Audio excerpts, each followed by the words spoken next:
Hello అందరికీ welcome back to my channel. ఈరోజు ఈ వీడియోలో టేస్టీగా సాంబార్ ఎలా తయారు చేసాలో ఇప్పుడు మనం చూసేద్దాం. దీనికోసం 1 కప్ వరకు కందిపప్పును తీసుకొని కడిగి ఇలా పక్కన నానబెట్టుకొని పెట్టుకోవాలి. ఇప్పుడు మరొక గిన్నెని తీసుకొని పెద్ద నిమ్మకాయ సైజ్ అంతా చింతపండు తీసుకొని నీళ్లు పోసుకొని పక్కన పెట్టుకోవాలి. సాంబార్ ప్రిపేర్ చేయడం కోసము క్యారెట్ ముక్కలు, అలాగే మునక్కాడ ముక్కలు, గుమ్మడికాయ ముక్కలు, ఆనపకాయ ముక్కలు చిన్న చిన్న ముక్కలుగా కట్ చేసుకొని పక్కన పెట్టుకోవాలి. ఇప్పుడు పెద్ద సైజు ఆనియన్, అలాగే 5 బెండకాయలు, 7 పచ్చిమిర్చి, పెద్ద సైజు టమాటా తీసుకొని చిన్న చిన్న ముక్కలుగా కట్ చేసుకొని పక్కన పెట్టుకోవాలి.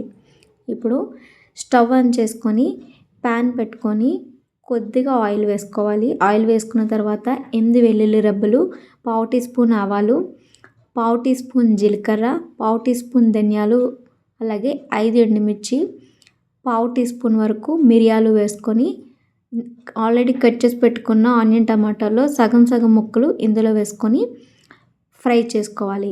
ఇలా ఆనియన్ మొత్తము మగ్గిపోయేంత వరకు ఫ్రై చేసుకొని పక్కన పెట్టుకోవాలి. స్టవ్ ఆఫ్ చేసుకోవాలి. ఇప్పుడు ఒక ప్రెషర్ కుక్కర్ తీసుకొని నానబెట్టి పెట్టుకున్న పప్పును ఇందులోకి ట్రాన్స్ఫర్ చేసుకొని 3 విజిల్స్ వచ్చేంత వరకు కుక్ చేసుకోవాలి. పప్పు పూర్తిగా చల్లారేంత వరకు పక్కన పెట్టుకోవాలి. పప్పు చల్లారిన తర్వాత ఒక మిక్సీ జార్ తీసుకొని పప్పుని ఇందులోకి ట్రాన్స్ఫర్ చేసుకోవాలి. అలాగే ముందుగా ఫ్రై చేసి పెట్టుకున్న ఆనియన్ కూడా ఇందులో వేసుకొని నీళ్లు లేకుండా ఇలా మెత్తని పేస్ట్లా గ్రైండ్ చేసుకోవాలి. ఇప్పుడు స్టవ్ ఆన్ చేసి గిన్నె పెట్టుకొని కొద్దిగా ఆయిల్ వేసుకొని మనం కట్ చేసి పెట్టుకున్న కూరగాయల ముక్కలన్నింటినీ ఒకదాని తర్వాత ఒకటి వేసుకొని రుచికి సరిపడా సాల్ట్ వేసుకొని 1/2 టీ స్పూన్ పసుపు వేసుకొని ఒక 5 నిమిషాలు లో ఫ్లేమ్ మీద కూరగాయల ముక్కలన్నింటినీ బాగా ఫ్రై చేసుకోవాలి. 5 నిమిషాల తర్వాత మనం ముందుగా గ్రైండ్ చేసి పెట్టుకున్న పేస్ట్ మొత్తం ఇందులో వేసుకొని చింతపండు గుజ్జును 2-3 సార్లు ఇలా వడకట్టుకొని వేసుకోవాలి. తర్వాత తగినన్ని నీళ్లు పోసుకొని మొత్తం ఒకసారి కలిసేటట్లు బాగా కలుపుకోవాలి. ఇలా బాగా కలుపుకున్న తర్వాత 1 teaspoon sambar powder, 1/2 teaspoon కారం వేసుకొని ఒక 15 నిమిషాలు హై ఫ్లేమ్ మీద ఇలా మరిగించుకోవాలి. ఇలా మరిగేటప్పుడు ఒక రెమ్మ కరివేపాకు, కొత్తిమీర వేసుకొని ఒక 5 నిమిషాలు ఇలా మరగనివ్వాలి. ఇలా మరిగేటప్పుడు 1/2 టీ స్పూను బెల్లం పౌడర్ వేసుకోవాలి. క్లిప్ మిస్ అయింది. ఇలా పావుగంట తర్వాత సాంబార్ మొత్తం మరిగిపోతుంది.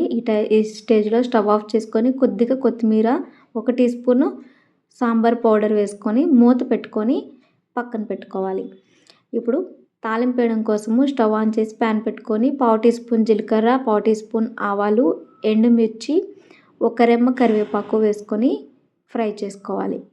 ఇలాగా పోపు ఫ్రై అయిన తర్వాత 1/2 టీ స్పూన్ వరకు ఇంగువ వేసుకొని పోపు మొత్తాన్ని సాంబార్లోకి ట్రాన్స్ఫర్ చేసుకుంటే సాంబార్ రెడీ. ఈ సాంబార్ చాలా టేస్టీగా ఉంటుంది. అచ్చం హోటల్ స్టైల్ సాంబార్లా ఉంటుంది.